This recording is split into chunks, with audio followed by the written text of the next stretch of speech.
Neste momento, nós ouviremos o senhor Ministro de Estado da Saúde, Dr. Marcelo Queiroga.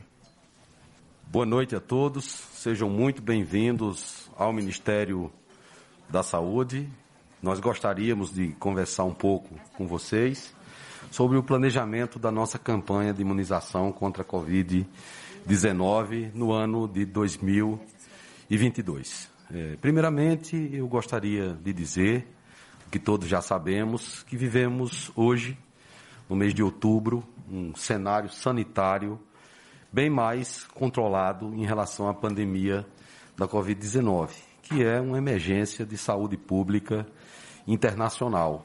Nos últimos 7 dias, a média móvel de óbitos ela foi inferior a 450 óbitos por dia. Quando eu assumi o Ministério, há cerca de 180 dias, houve dias que nós tivemos, infelizmente, mais de 4.000 óbitos. Isso dada a gravidade dessa doença, da Covid-19, sobretudo aqueles casos com síndromes respiratórias agudas graves. E todos nós sabemos que hoje nós temos um cenário epidemiológico mais confortável, o nosso sistema de saúde está respondendo de forma adequada às necessidades. Todavia, é muito importante registrar a nossa solidariedade a todos aqueles que perderam os seus entes queridos decorrente dessa doença, cerca de 600.000 óbitos no Brasil, aqueles também que adquiriram a doença e conseguiram se recuperar, mas também ficaram com consequências, com sequelas.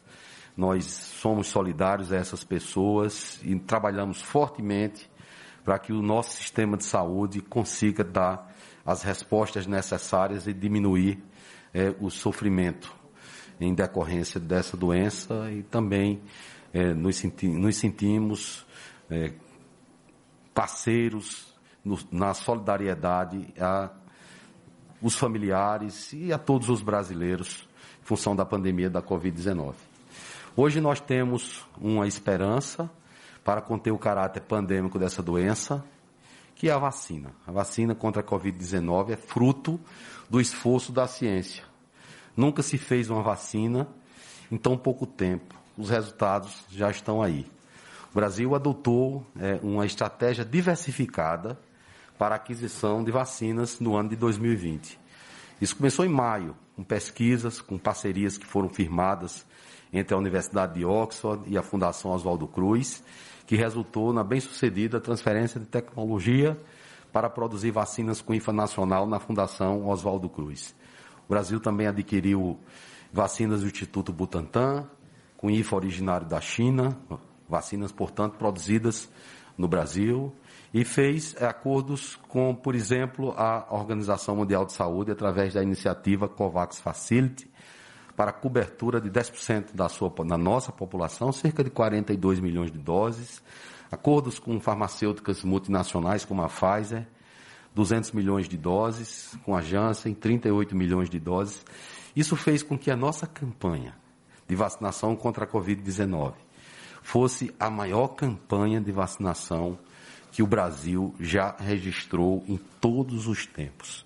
Hoje nós temos mais de 90% da nossa população adulta vacinada com uma dose, mais de 60% da população adulta vacinada com 2 doses. Já iniciamos uma dose adicional nos idosos acima de 60 anos e uma dose de reforço em todos os profissionais de saúde. Isso no mês de outubro. Nossa campanha iniciou em janeiro, logo que a primeira vacina obteve o registro emergencial. Então, isso é a prova concreta da força do nosso Sistema Único de Saúde, do nosso Programa Nacional de Imunização e a capacidade das nossas salas de vacinação, mais de 38 mil, vacinarem até 2.400.000 brasileiros todos os dias. Então, com isso, eu quero assegurar a todos os brasileiros que nos assistem nesse momento que estamos ainda mais fortes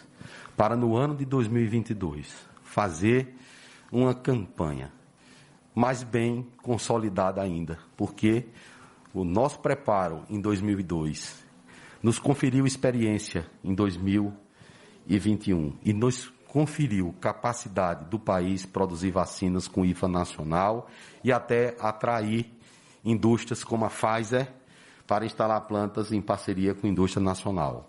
Então, o cenário é um cenário muito positivo e que me permite, como ministro da Saúde, assegurar que os brasileiros terão uma campanha muito eficiente em 2022, ano esse que, com a ajuda de todos nós, será o ano do fim da pandemia da Covid-19. Então, nós já temos adquiridas para o ano de 2022, adquiridas ou em tratativas avançadas, 354 milhões de doses de vacina contra a Covid-19. Rodrigo Cruz estava falando comigo agora, cheguei agora do Piauí, onde nós inauguramos diversos equipamentos no Hospital Universitário.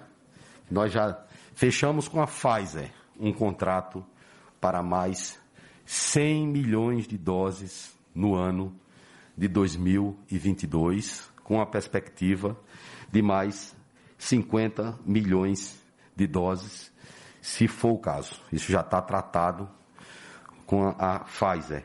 Há também 120 milhões de doses da vacina AstraZeneca para o primeiro semestre, com a possibilidade de mais 60 milhões para o segundo semestre. E ainda temos um saldo de 134 milhões de doses que foram adquiridas no ano de 2021.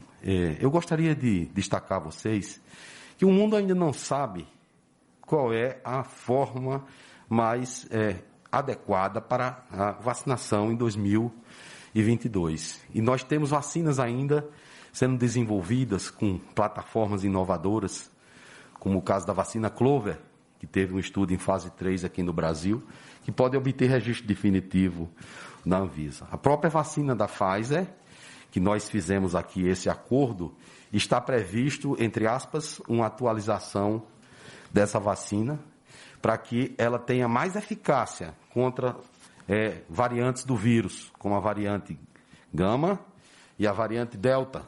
Nós sabemos que essas vacinas que temos hoje, elas foram produzidas com base na cepa de Wuhan. Não é?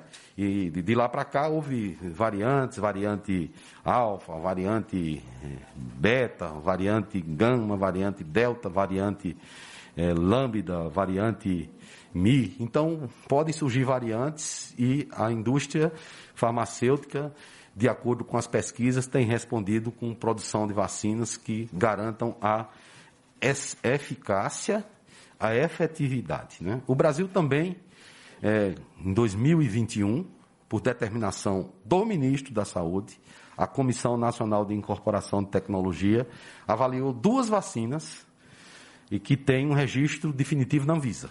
Essas vacinas são a vacina Comirnaty e a vacina da AstraZeneca. Essas vacinas já estão incorporadas ao SUS. Não é?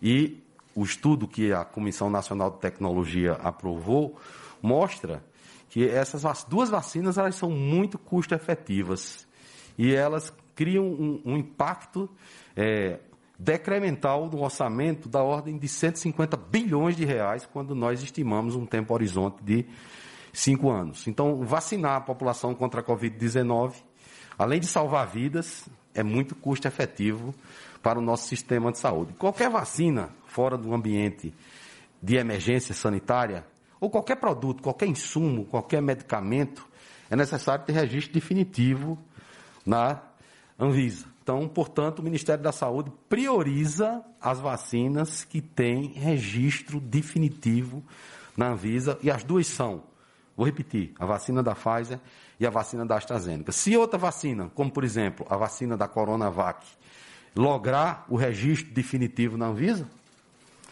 pode ser considerada. Precisa ser avaliado pela Conitec. A vacina da Janssen, outra também, que o registro é emergencial. Se lograr o registro definitivo, pode ser incorporado pela Conitec. Quanto mais vacinas que tiverem registro definitivo e que forem incorporadas no Sistema Único de Saúde, isso resulta em uma possibilidade de um preço menor dessas vacinas. Então, todos esses aspectos são analisados. A segurança, a eficácia, a efetividade, a custo-efetividade e o impacto orçamentário.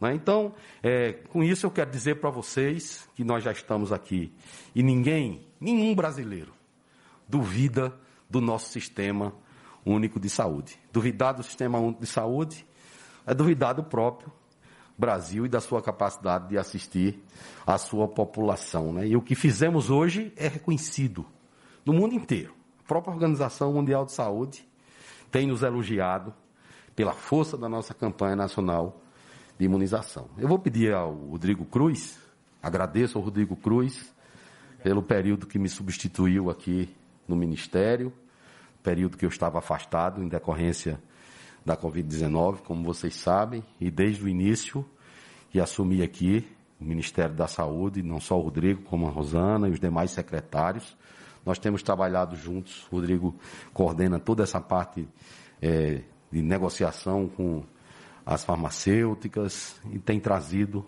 bastante segurança para todos nós. Rodrigo. Obrigado, ministro. Vou passar alguns slides, basicamente para sistematizar tudo que o ministro já colocou com relação à nossa proposta de planejamento para 2022. O ministro já pontuou, mas é a maior campanha de vacinação da história do Brasil. Então, o PNI distribui ordinariamente 300 milhões de doses de vacinas, somadas às quase 600 milhões de doses de vacinas distribuídas para o Covid, somam quase 1 bilhão de vacinas a serem distribuídas. E essas 1 bilhão de vacinas fazem a maior campanha de vacinação da história do país. Alguns números que o ministro já trouxe, mas até então mais de 300 milhões de doses distribuídas. Estamos próximos à marca de 250 milhões de doses aplicadas, 150 milhões de doses aplicadas como primeira dose e quase 100 milhões aplicadas como segunda dose. E também perto da marca de 2 milhões de doses aplicadas como dose de reforço. Então, nossa meta, como já pontuado aqui algumas vezes, é finalizar a imunização de todos os brasileiros até o final do ano de 2021. E não só com as 2 doses, mas inclusive reforçando a imunização daqueles grupos que foram selecionados para um reforço de vacina. Bom, então para esse trabalho de planejamento, a gente fez aqui, em conjunto com os técnicos e os especialistas, enfim, os consultores do Ministério, uma análise de todas as plataformas que estão disponíveis. Né? Então, a gente tem as vacinas mRNA, que apresentaram um bom benefício-risco, apresentam boa eficácia e um bom perfil de segurança, mas também apresentam alguns desafios operacionais. Né? Então, a Pfizer tem uma característica logística específica que é um desafio para o transporte. As vacinas de vetor viral, que são a Janssen e a AstraZeneca, apresentam um risco um pouco maior de eventos adversos, né? Uma vacina um pouco mais reatogênica também, com relação quando comparado com outras vacinas, e também possui uma boa efetividade. E a gente tem as vacinas de vírus inativado, que apresentam um perfil de segurança adequado, porém, e aí lembrando que sempre quando comparado com as outras plataformas, apresenta uma eficácia e uma efetividade boas, adequadas e registrada pela Anvisa, porém, com uma efetividade inferior quando comparado com outras plataformas. Então, as 2 vacinas, como o ministro já apontou, que possuem registro definitivo são AstraZeneca e Pfizer, e as vacinas com autorização para uso emergencial, Coronavac e Janssen. E só trazendo aqui a resolução 475 da Anvisa, que materializa o que o ministro colocou, que fala que a figura da autorização emergencial para medicamentos ou vacinas só fazem jus ou só fazem sentido num ambiente pandêmico. Então, quando se acaba ou quando se decreta o fim da pandemia ou da emergência em saúde pública de importância nacional, a chamada SPIN, então deixa de existir a figura ou deixa de existir a autorização de uso emergencial. O ministro coloca, a gente está num ambiente pandêmico um pouco mais arrefecido e como a gente está falando de um planejamento para 2022, tudo isso deve ser considerado no nosso processo de planejamento. Como o ministro colocou também, diversas são as dúvidas e as respostas não estão claras ainda. A gente precisa avançar. Então, para avançar, a gente conversou com os especialistas e traçamos um cenário. Mas é importante que esse cenário ele possa ser alterado na medida que novas evidências apareçam. É importante que esses contratos tenham a flexibilidade suficiente para poder se adequar a essas novas realidades que, porventura, surjam. Então, aqui são algumas dúvidas que são colocadas e que nos questionam e precisam ser respondidas para que a gente possa fechar o nosso processo de planejamento para o ano de 2022. Então, qual é o público-alvo que a gente vai imunizar em 2022? São só aquelas pessoas que apresentam uma menor resposta imunológica às vacinas, então vão imunizar somente os acima de 60 anos? Acho que essa é uma pergunta. Os imunossuprimidos entram também? Aqueles com comorbidade? Aquelas pessoas, os trabalhadores que têm maior exposição, como todos os trabalhadores e profissionais da área de saúde? A população acima de 12 anos, ela vai ser imunizada novamente, sim ou não? Então, todas essas são dúvidas, não só no Brasil, mas no mundo inteiro, que precisam ser respondidas para que a gente possa definir essa nova campanha de vacinação. E qual é o esquema de vacinação? A gente vai reforçar a imunização de todo mundo que já tomou vacina, vai ser uma ou serão 2 doses? E quando a gente vai vacinar? 6 meses após a última vacina? 8 meses após a última vacina? E qual vacina, qual plataforma a gente vai usar?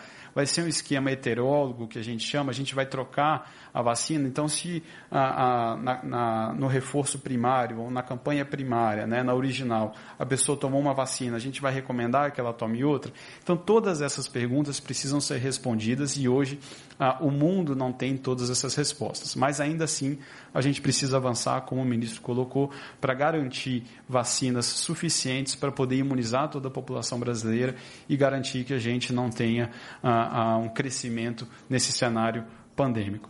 Então, o planejamento, essas perguntas, diversos cenários foram trabalhados, diversos cenários foram formulados, mas esse é o cenário que a gente utiliza para o planejamento de 2022. Então, a gente leva em consideração 2 doses, caso haja uma ampliação do público-alvo na vacinação. Então, a gente está falando aqui dos indivíduos abaixo de 12 anos. Caso a agência reguladora aprove e ateste a segurança dessas vacinas para esse público-alvo, serão disponibilizadas vacinas para poder atender esse público. O público de 18 a 60 anos será imunizado com 1 dose, e o público acima de 60 anos, somados ao imunossuprimidos, serão vacinados com 2 doses. E quando serão vacinados? Serão vacinados 6 meses após a imunização completa ou a dose de reforço / adicional. Então, esse é o cenário discutido e esse é o cenário escolhido para o ano de 2022. E vamos vacinar por faixa etária decrescente. Então, nesse primeiro momento, entendeu-se não necessário fazer uso daqueles chamados grupos prioritários.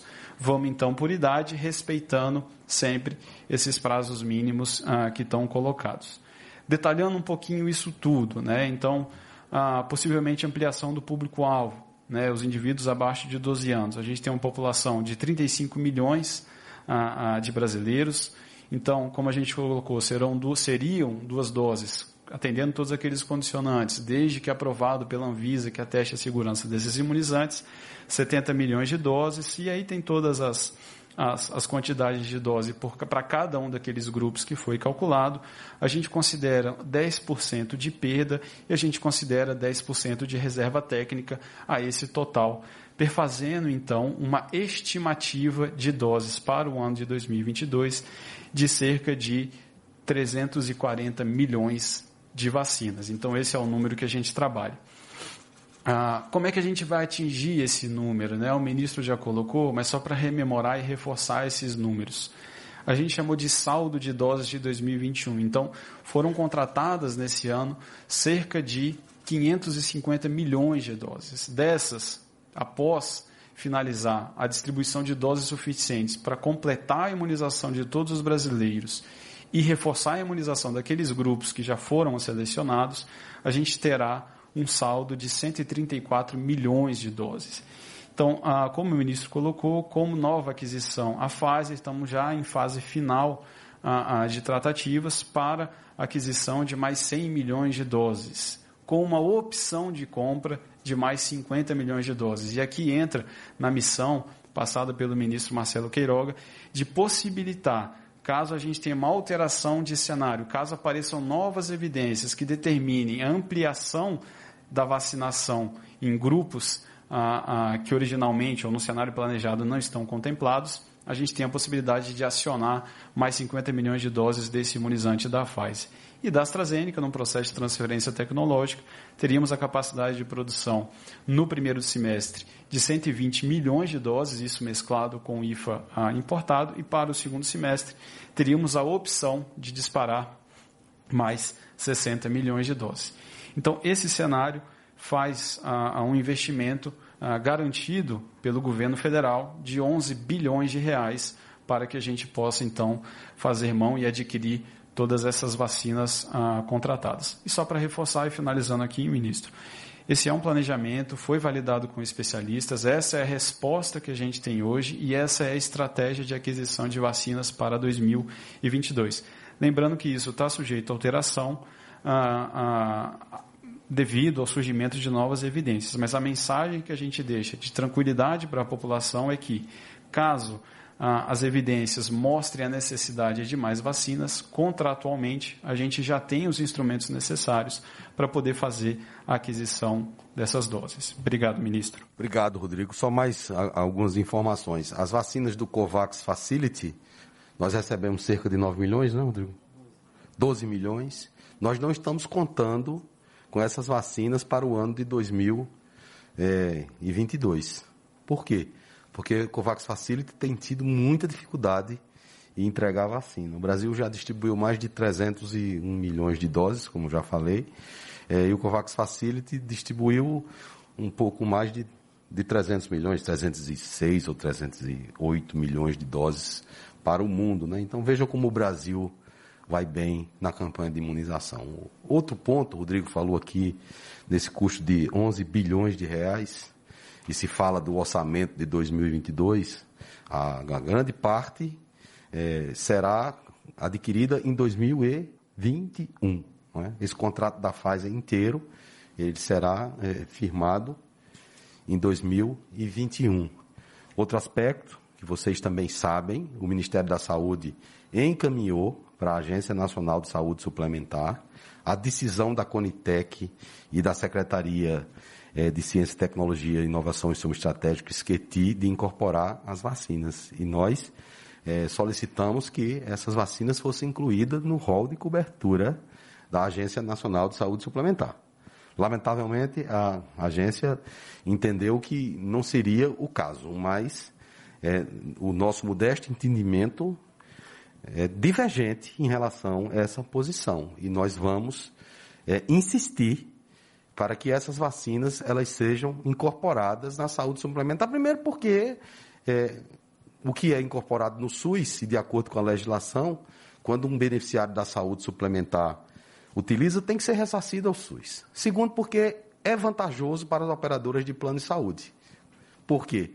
Porque ao vacinar os seus beneficiários, naturalmente, menos Covid, menos internações e menos custos, como está aqui de maneira categórica, provado pela Comissão Nacional de Incorporação de Tecnologia do SUS. Então, eu considero que esse é um assunto que precisa ser revisitado e discutido de uma forma mais técnica pela agência. Nós não interferimos em agência nenhuma, nem na Anvisa, nem na ANS, elas são autônomas, mas isso não quer dizer que nós não façamos as nossas solicitações fundamentadas para que as agências deem as respostas que a sociedade brasileira quer dessas agências. E isso ajudaria o Sistema Único de Saúde, porque nós sabemos as dificuldades orçamentárias que nós temos e nós não temos a necessidade só de atender a população com vacinas. Temos que cuidar da atenção primária, temos que cuidar da atenção especializada à saúde, né? Tem a questão dos pacientes que têm o Covid longo, as síndromes pós-Covid. Tudo isso o Ministério da Saúde tem que dar uma atenção especial. Rosana, você quer falar? Rapidamente. Então, boa tarde, ministro Rodrigo. Agradeço mais uma vez a presença de todos e a oportunidade que nós temos agora de estar, entre aspas, prestando contas para toda a sociedade brasileira. Lembrar que hoje, 8 de outubro, nós estamos quase já segundo ano do início dessa pandemia, se nós formos lembrar realmente quando que isso se iniciou, e de lá para cá nós aprendemos muito. Porém, ainda, como tudo na ciência, não existem verdades absolutas, existem muitas dúvidas. E quando existem dúvidas, nós que somos responsáveis por fazer um planejamento, como que nós adquiriremos, não só em relação aos imunizantes, mas em tudo em relação ao tratamento do próximo ano. Nós temos que juntar, agregar todos os fatores, não apenas o fator econômico, nós já estávamos até discutindo. Hoje nós já sabemos, sim, a eficácia de alguns imunizantes, a efetividade dos imunizantes e qual que é a eficiência que vai englobar não só o custo-benefício, mas como que é essas logísticas em tudo assim. Então, apesar de quase 2 anos de pandemia, para aproximadamente um ano, alguns meses desses imunizantes, muitas dúvidas ainda existem. Foi desafiador fazer esse planejamento, porque nós devemos sim, nós somos um país continental, em todos os cenários que nós analisamos, avaliamos, fizemos todas essas modelagens, sempre com uma prudência e sempre também no radar de que, como a Covid ela tem nos ensinado, não só a emergência dessas variantes, muitos imunizantes, como foi muito bem colocado pelo Dr. Quiroga, esses imunizantes eles foram baseados no vírus nativo de Wuhan. Porém, nós temos a emergência dessas variantes e essas variantes, sim, elas podem interferir na imunização e isso nós temos também que colocar no nosso planejamento, e assim foi feito. Porém, ele é preliminar, porém, podem acontecer outras contingências que sejam necessárias que ele possa se mudar. Mas o que nós podemos trazer para toda a população em termos de segurança, que o Ministério da Saúde ele está atento a isso, o Ministério da Saúde, sim, ele consegue antever não apenas um cenário, mas múltiplos cenários, e fiquem tranquilos, nós conseguiremos sim, e a população mostrou o apoio, juntamente com o CONAS, o CONASEMES, as pessoas que aplicaram de fato a vacina lá na ponta, mostrou sim que nós fizemos foi a maior campanha e uma das campanhas mais brilhantes que está a acontecer não só aqui no nosso país, mas no mundo como um todo. Então, acho assim, essa tranquilidade tem que ser passada para toda a população. Nós teremos os imunizantes, agiremos sempre com prudência, que isso é o normativo em todas as questões de saúde, principalmente saúde pública, e isso será o norteador não só que nos guiou nesse planejamento, mas no decorrer do próximo ano, e com certeza iremos sim finalizar essa pandemia, ministro? Essa é a nossa expectativa, Ficamos à disposição de vocês para perguntas, esclarecer algumas dúvidas. Enfim, prestar contas à sociedade através da nossa imprensa. Senhoras e senhores, nós seguimos com as perguntas dos profissionais de imprensa. O tema abordado aqui hoje é o planejamento da vacinação contra a Covid-19 em 2022. Nós pedimos aos colegas jornalistas para que façam as perguntas dentro desta temática e, ao se dirigirem ao microfone, peço que se identifique com o nome e também o veículo em que atua.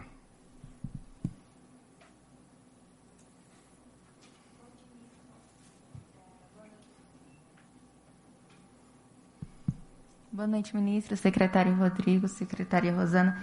Eu tenho 3 perguntas na realidade.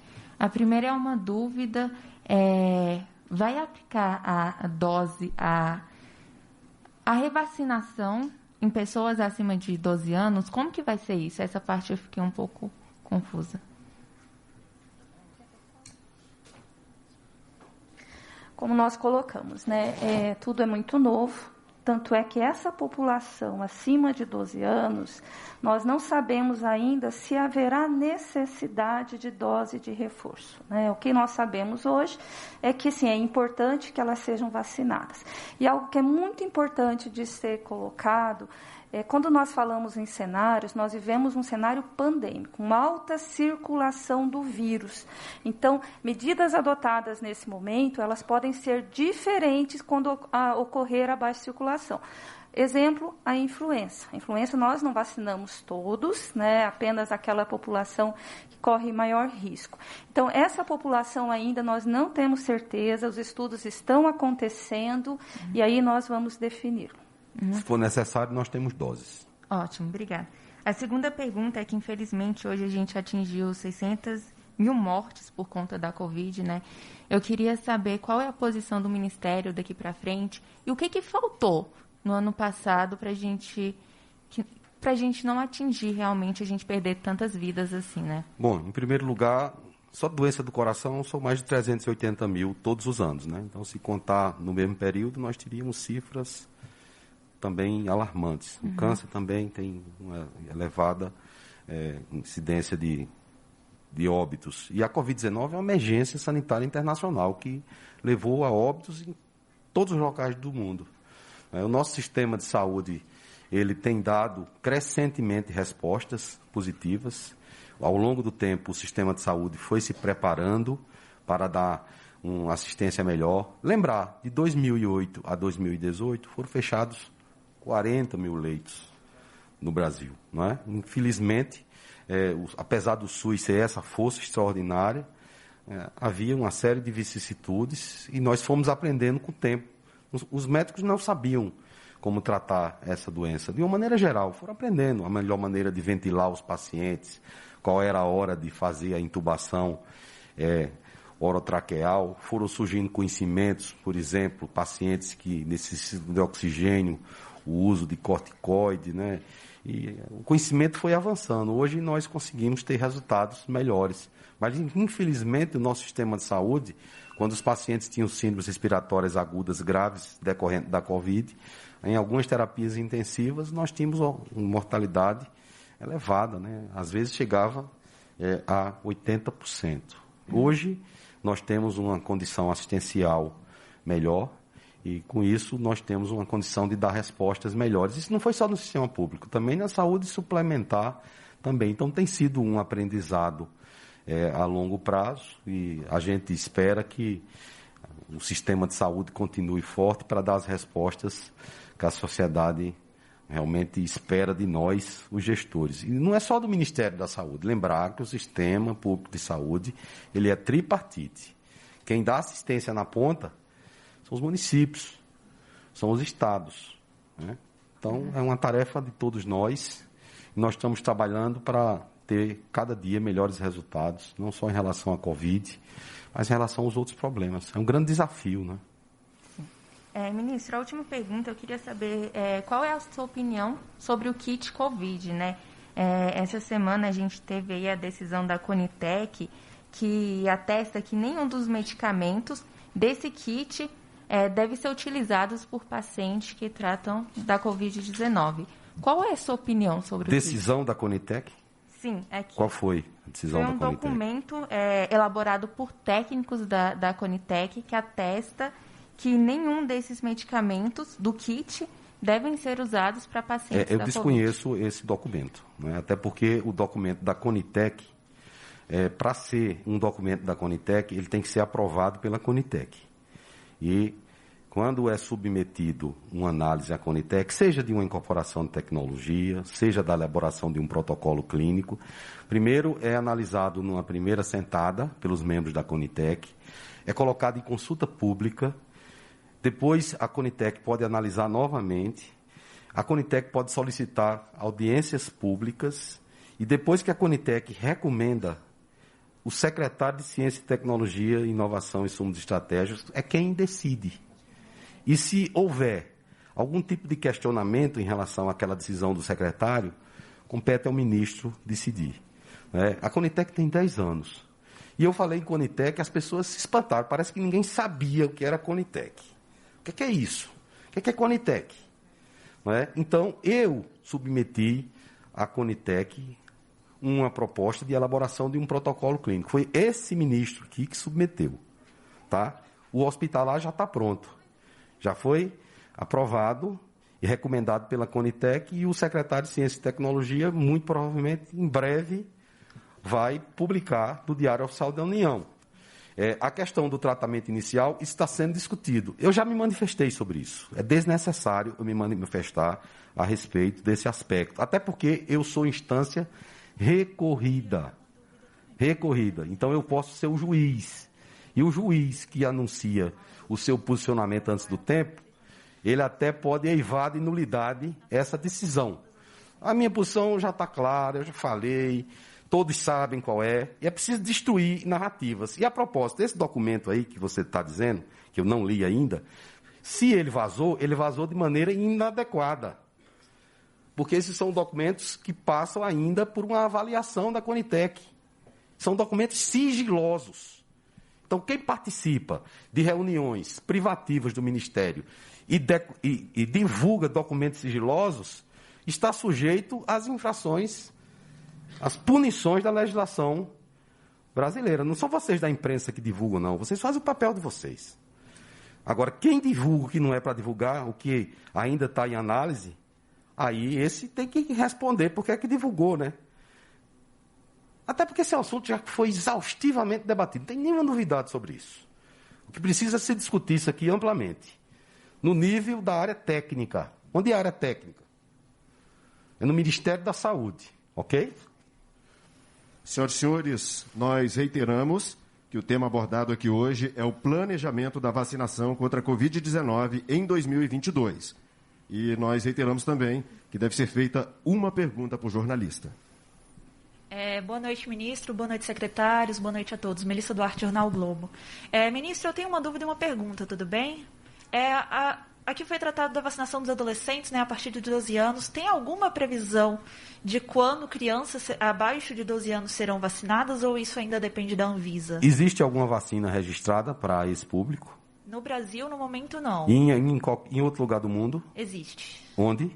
No Chile, a Coronavac. No Chile, a Coronavac, né? Por exemplo. Aqui no Brasil, a Coronavac sequer tem registro definitivo para a população acima de 18 anos. Então, é necessário que haja registro na Anvisa.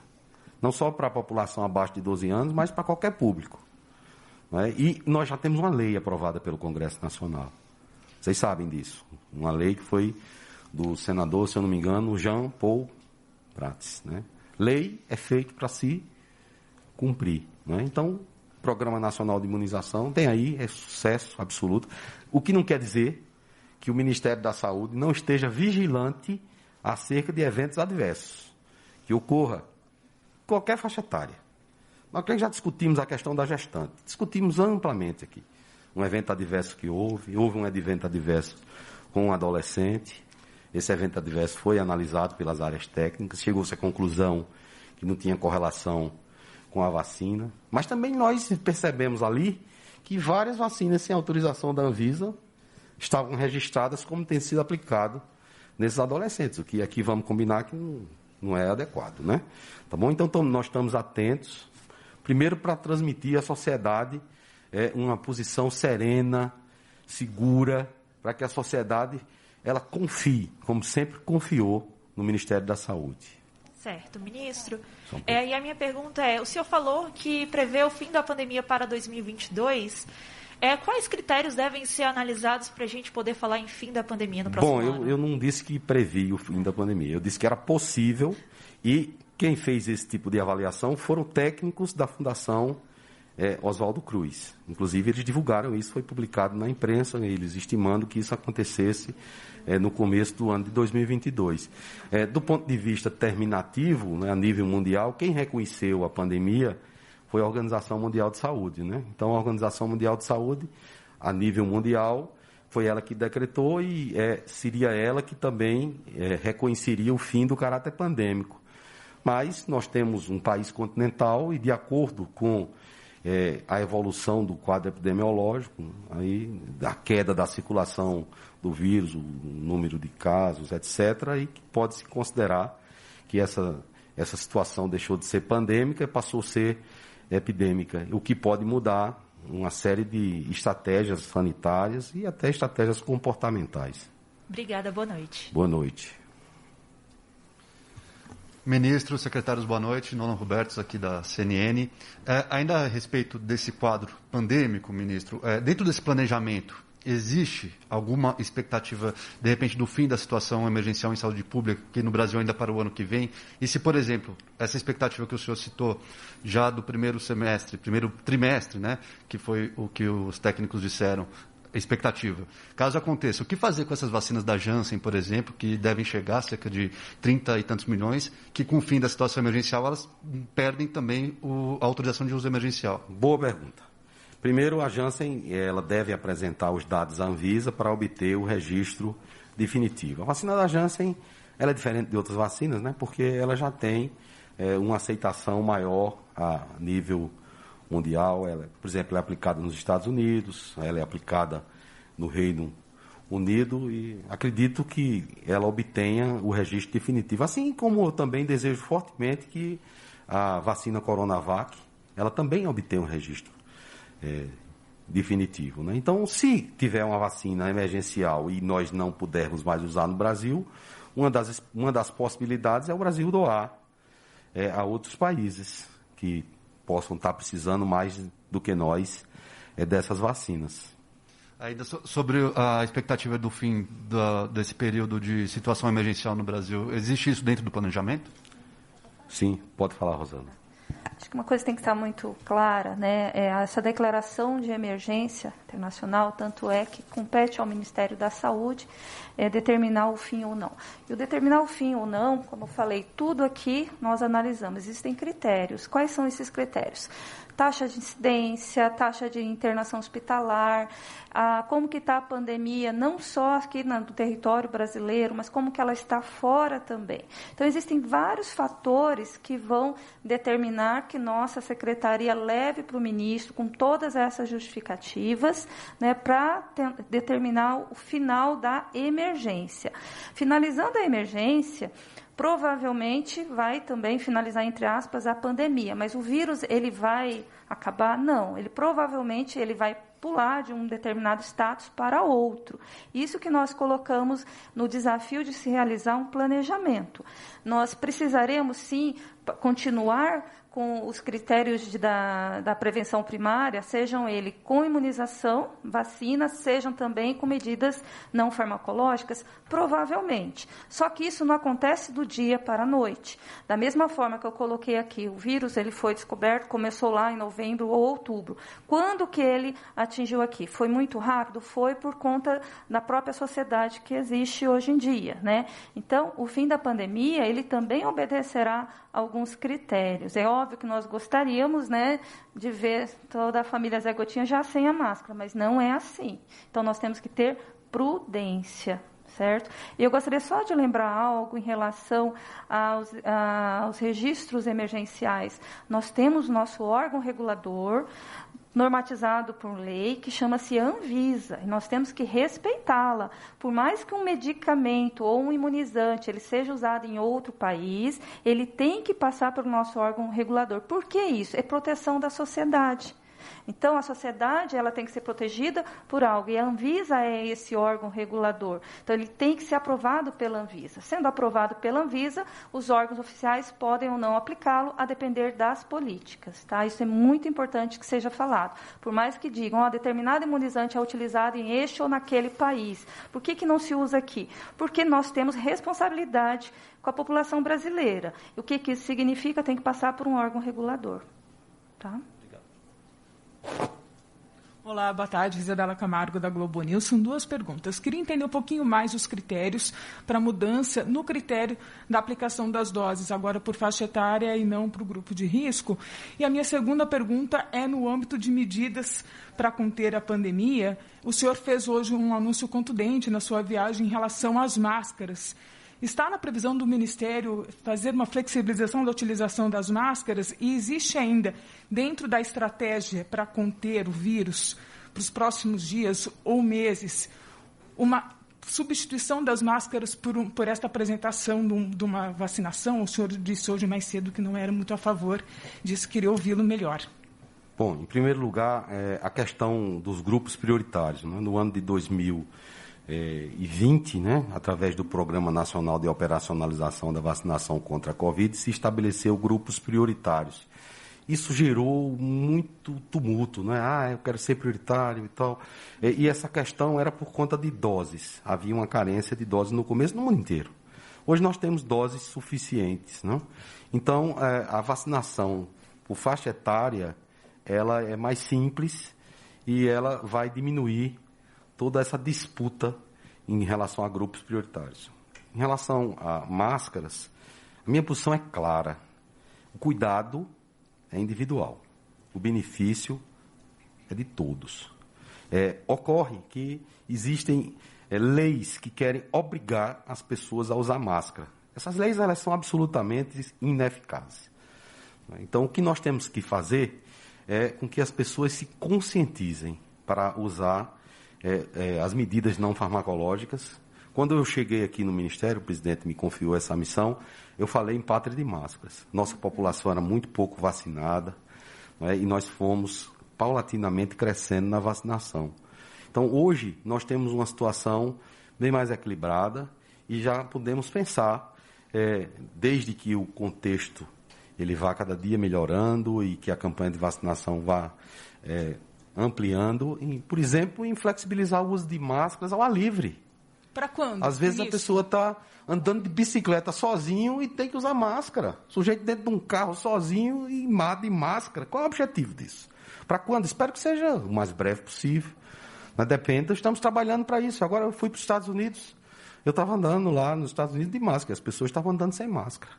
E eu fui comer pizza e estava sem máscara. O ministro estava comendo pizza sem máscara. Eu quero saber como é que eu posso comer pizza com máscara. Acabar com essa narrativa. O nosso problema não é máscara. A gente tem que desmascarar determinadas pessoas aí, que ficam com narrativas que não se sustentam em absoluto. O que eu falo hoje aqui no Piauí é o que eu tenho falado sempre. Então, por exemplo, preservativos. Diminui doença sexualmente transmissível. Vou fazer uma lei para obrigar as pessoas a usar preservativo? Imagina. Não é? Então vamos trabalhar forte, fazer com que a nossa campanha de vacinação avance como tem avançado, dar as respostas que a sociedade brasileira quer dos gestores públicos. Todos sabem o que eu estou fazendo aqui. No meu período de gestão, essa pandemia diminuiu fortemente. Isso não é por conta de mim. Isso é por conta de todos nós, que trabalhamos juntos. Inclusive de vocês da imprensa, que nos ajudam passando informação de boa qualidade. Pode olhar o que eu falei no Piauí, é o que eu tenho falado sempre. Só tem 2 personagens que usam mais máscara do que eu. É o Zorro e o Batman. Ministro, só para ficar claro, se o senhor tem já em mente, o Ministério tem em mente, então qual taxa, por exemplo, da população deveria ter as segundas doses, se isso está em estudo? Segunda dose? Isso, a imunização completa. Então, a segunda dose, ela foi aplicada já em 60% da população brasileira. Nós verificamos, através dos estudos de efetividade, a Fiocruz analisou mais de 70 milhões de brasileiros vacinados com as vacinas do Programa Nacional de Imunização. E nós percebemos uma queda da efetividade, é uma queda de todas as vacinas, mas sobretudo de um dos agentes imunizantes. E foi por isso que nós autorizamos a aplicação de uma dose adicional nos idosos e uma dose de reforço nos profissionais da saúde. Não é? Então, à medida que a campanha vai continuando, nós vamos ter as respostas da ciência para como será essas aplicações de doses no ano de 2022. Por exemplo, um adolescente que tomou agora 2 doses de vacina, será que ele vai precisar tomar essas 2 doses de vacina já no começo de 2022? A legislação diz que o adolescente com comorbidade é prioritário. Mas será que ele necessita dessa vacina em janeiro? Ou em fevereiro? Não é? Então, são respostas que a sociedade, que nós médicos e a comunidade científica precisa ter ainda. Por exemplo, meia dose para o adolescente, ou mesmo para um adulto jovem, está sendo pesquisado. Se eu não me engano, é domingo, né? E vai ter uma resposta do estudo de Viana, no Espírito Santo. Também em Paquetá foi feito estudo com meia dose. Eu encomendei um estudo, eu não, né? O Ministério da Saúde, que a professora Sue Clements, da Universidade de Oxford, é a investigadora principal para avaliar o uso dessa dose de reforço, ou dose adicional, ou terceira dose, como quer que chame, e a gente vai ter esses dados. E aí vai aclarando, e as políticas públicas elas serão tomadas com bases em evidências científicas mais sólidas. Ok? Pessoal, mais uma vez nós gostaríamos de reiterar para que fosse seguida a temática da coletiva e é uma pergunta por jornalista, por gentileza. Boa noite, ministro, secretário. César Feitosa, da CBN. O senhor falou das tratativas avançadas com a Pfizer para a contratação dessas 100 milhões de doses para o ano que vem. Primeiro, só gostaria de tirar dúvida se são tratativas avançadas ou se já foi fechado o contrato. Só essa dúvida com o secretário. Rodrigo Cruz, está contigo aí. Não, tratativas avançadas, o contrato ainda não foi firmado. Perfeito. A gente conseguiu informações, a Folha também chegou a publicar ontem, que estava sendo negociado pelo valor de $15 a dose, um valor que representaria ali um aumento de 50% comparado com o primeiro contrato de março, que foi $10, né, o segundo de 12. Primeiro, eu gostaria de entender por que houve... Primeiro, confirmar se é esse o valor que está sendo negociado e por que houve esse aumento. E só para complementar, porque acho que já pode fazer parte da resposta, entender nessa previsão de contratação de 50 milhões da Pfizer, 60 milhões da AstraZeneca no ano que vem, se já tem espaço orçamentário para isso em 2022 ou se será preciso alguma complementação. Bom, a gente, com relação ao preço, por uma cláusula de confidencialidade, a gente não pode comentar os valores que são negociados, então, infelizmente, não posso falar sobre isso.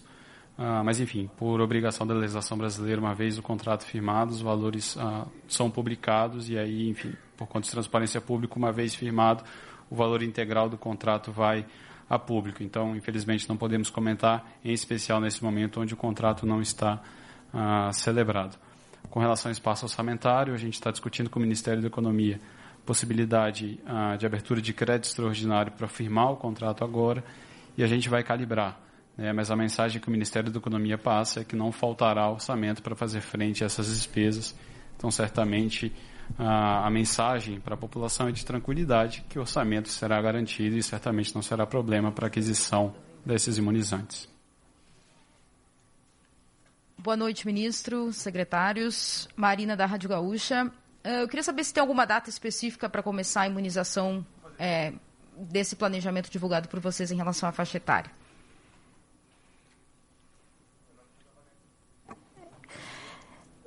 Na verdade, assim, o ano que vem, né, provavelmente a gente vai finalizar toda essa parte de adolescente. Nós já começamos com o reforço acima de 60 anos.